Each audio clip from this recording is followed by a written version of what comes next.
When I began researching the topic of coal seam gas drilling, I didn't really have a strong opinion on the issue either way.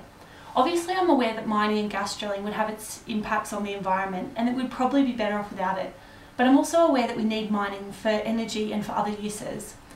The more I researched this topic, the more my opinion changed, especially as I began to realise that no part of Australia is out of reach to mining and especially to coal seam gas drilling. This documentary focuses on mining and coal seam gas drilling, but primarily in the Hunter Valley region, where expansion of coal seam gas onto agricultural land has caused intense conflict. Mining has long been a large part of Australian industry that began in the early 1800s.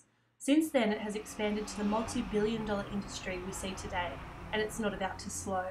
Recently, there has been a large push for natural gas from coal seam gas drilling, and with the overseas demand for energy sources driving Australia's coal industry, expansion is set to double by 2020, exporting 10 million tonnes of coal weekly and almost all of our CSG. The Hunter Valley region is a diverse area known for its prime agricultural land that houses mainly vineyards, but also cattle farming, many national parks, the country's best horse studs, and of course mines. The total value of agricultural production here is $5.9 billion and is one of the state's largest tourist destinations, second to Sydney. A recent exploration study showed that 44% of the state's gas reserves are under this agricultural land, and obviously mining companies want to drill for it. This has caused intense conflict between mining industry and landowners. This map, released by the state government, shows the areas where there is a high level of coal seam gas in pink. Including this map, the New South Wales government has created the Strategic Land Use Plan, a policy designed to eliminate land use conflicts in the area. The new plan aims to map and protect under 170,000 hectares of the region's agricultural land and waterways by subjecting any mine within 2 kilometres of the mapped area to a panel of experts who will assess the proposal against strict criteria. This process is referred to as the Gateway Process. The mapped and protected areas can be seen here in blue, green and pink lines. The large area shaded in pink shows the coal and gas reserves of the region.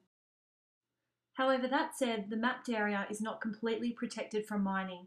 If a proposal to mine here does meet the criteria and is therefore passed by the panel, mining companies may drill for gas in any part of the region they like, mapped or not. In fact, gas company AGL has already been granted access to begin its exploration project in this region. Is this plan something that has satisfied locals, or could more have been done? Absolutely not. What we want is for Hunter Valley wine industry areas defined by the geographical indications of wine industry to be absolutely totally excluded, ring-fenced from further coal seam gas exploration and mining. Nothing short of that is good enough as far as we're concerned. Okay. AGL has already been granted access to proceed with its exploration project in the area. Do you feel that the Gateway Process is working at all?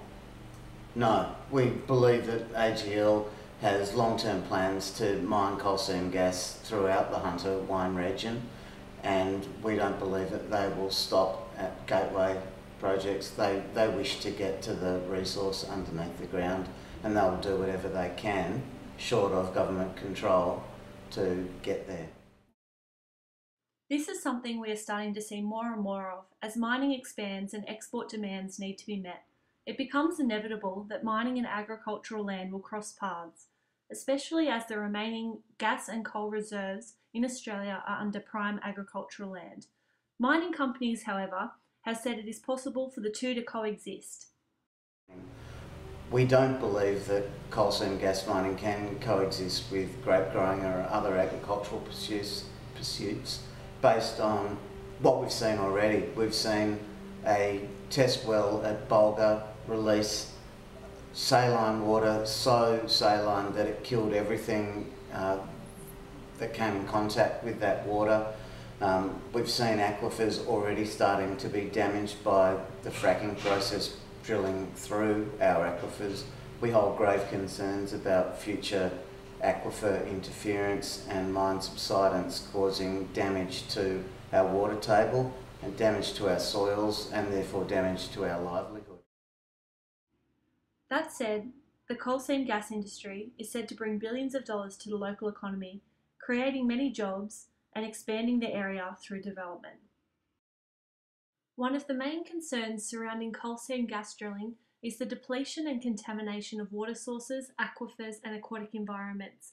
Water is a valuable resource in Australia, and the coal seam gas industry is expected to use 300 gigalitres, that's 3 billion litres of water per year. To reach the coal seams, companies must drill through the aquifers used for drinking water and irrigation. The well is then hydraulically fractured by pumping a mixture of water, sand and chemicals into the seam to release the gas. Overfracturing a well can also cause contamination and gas leaks, such as this one found in the Condamine River.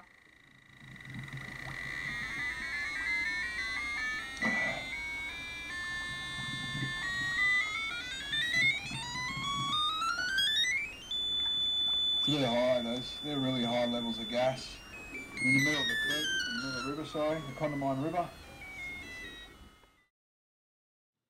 The industry also produces a significant amount of water from the ground called wastewater. This water is extracted from the coal seam in order to release the gas and contains many toxic chemicals and salts that will have to be treated, stored or disposed of.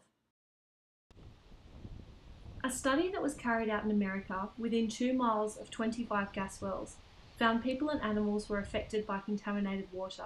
The study included various symptoms of the animals and people living with and around contaminated water sources, including sudden death, where in one case 17 cows died in 1 hour. The main cause of illness or death in this study was exposure due to accidents or negligence of stored wastewater. Gas drilling only began in Australia in 1996, and we have dived straight in without really understanding the impacts, meaning most of what we are learning is coming from America, who have been drilling since the 1970s. Only now are reports starting to emerge from America with the real impacts of gas drilling. This raises the question, should we really be drilling in prime agricultural areas such as the Hunter Valley for economic gain when we don't fully understand the consequences? Is it possible to leave any of this beautiful region unspoilt for future generations?